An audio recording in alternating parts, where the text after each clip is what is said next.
just got moored up. Only 3 locks: Clifton, Days and Benson. But like from Benson to here is nearly an hour. And I'm trying to think, from Days to Benson is quite a stretch as well. I did have a pit stop just before Days lock, pouring down with rain, which I don't mind too much, but along with the wind as well. So I stopped for a bit of brunch as I hadn't eaten. Brunch, eh? And then, yeah, decided to set off. Lockkeeper said I could have stayed there the night and he wouldn't have charged me. But, yeah, decided to push on. And I'm just up from Cleve Lock, which is just up from Goring. This is a mooring. This was the mooring I was on last year when we had almost that cyclone. And I thought, oh, I'll head down to Goring. And that following night, it all went on red boards, all within 48 hours. But yeah, that was from here. As for this mooring, I was here quite a few times last year. Stayed here a few nights when I headed upstream. And I've been hanging around here for just over a week now, bouncing between here and the moorings at Goring. I think I can safely say that as of this moment right now, it's my favourite mooring.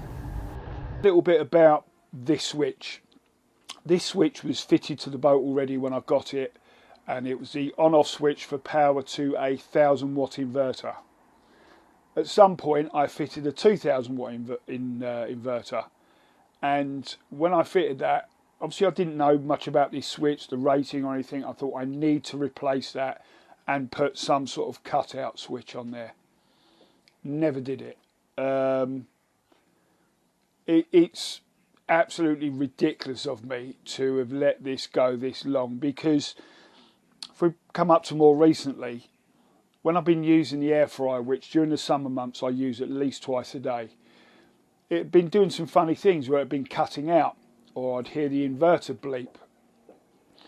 And I checked a few weeks ago and found one of the nuts on the back of here had come loose. I thought, oh, that's what it is. Tightened it up. Carried on. About a week later, same thing was going on. And then it got to the point last week where the inverter cut out altogether. I had no power.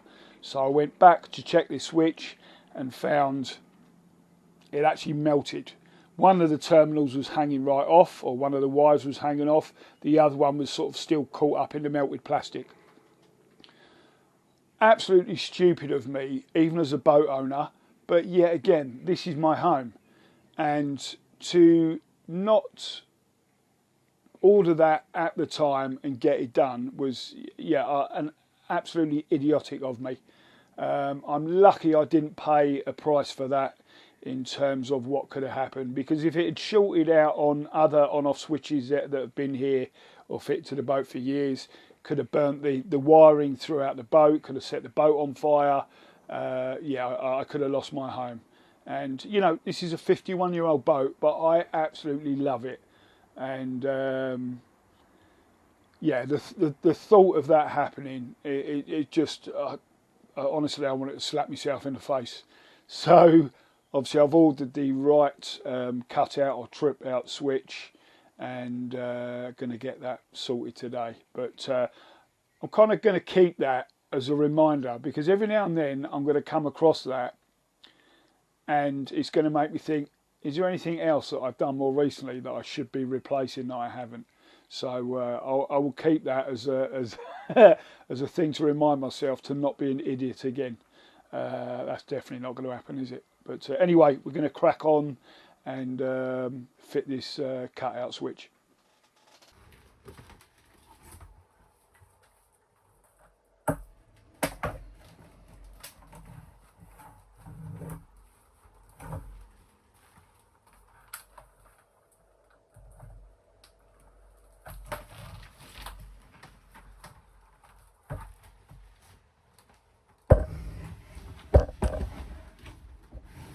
So this is to go from, it will go battery wire coming off, wire going in here, and then going out to my inverter. I had just an on-off switch, which you want something that trips like this, and that didn't.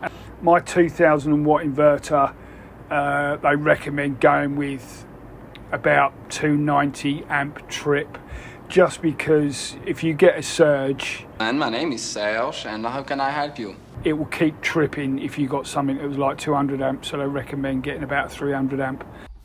First thing to do, very importantly, is to disconnect that battery. There's 2 boards here covering the batteries. On one side there's 3 batteries, 2 engine, 1 house, but the one I'm doing here for this switch is the lithium battery. You can see the charger above it.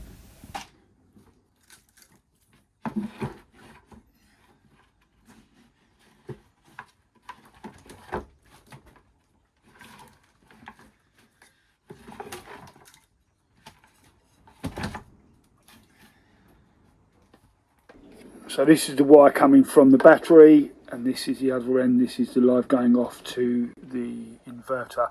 I need to snip these off at top before I get going. I'll just show that a bit more closely. Obviously wires going there, and then you've got these I just call like grub screws clamped down on the wires. So I'm going to cut that fresh. Some of that's fraying anyway.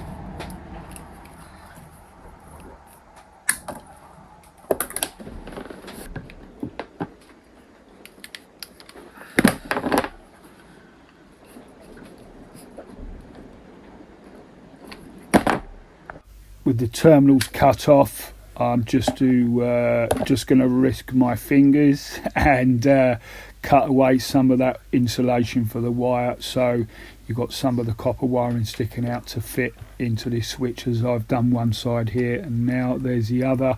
Just got to tighten those up with the Allen key. It looks like I'm struggling, that's only because there's a big isolator switch for the engines in the way.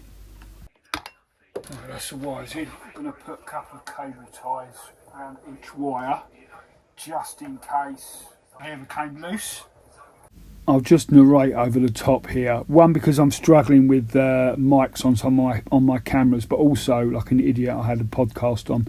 So what I've been saying there is I fitted some cable ties to the wires, so if they came out, if they worked themselves loose out of that switch, they wouldn't go anywhere and arc on somewhere. And the reason being is you have to remember I've got 2 diesel engines, and certainly when they're on idle there's a lot of vibration throughout the boat, and it often finds that things work themselves loose. So just a safety precaution there. Now here, just making sure that everything is working all right, which it seems to be. So the tester will be, and it's why they tell you to go with the flickering is obviously just because of the recording. The reason they tell you to go with a much higher trip switch in terms of amperage than what's actually being drawn. So my 2000 watt inverter, I think it's something like 167 amps, but they tell you to go more like 250 to 300 because of surging. So the biggest surge that will happen on here is when I've got the air fryer running and then my fridge kicks in. That could trip. If you went with like a 200 amp switch, or even probably a 220, that could trip the switch quite easily. Mine's a cheaper inverter as well. I mean, I've had it a few years and it's worked absolutely marvellous, but you know, like with everything you can buy, you can get a cheaper version or you can get the top-notch one. So mine's a cheaper one, and you tend to find that surge is a little bit more on a, it's almost like in a mechanical sense, it's not quite as smooth an operation, if that makes sense. I'll speak over the top here again because the mic's got too dodgy again on this. One thing I had to do as well is solar panels.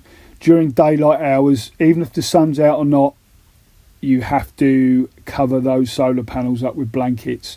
Obviously nighttime is different, but even if you've got a cloud covered sky, there's still going to be some watts being drawn in through those panels, and that's going to send power down to the leads.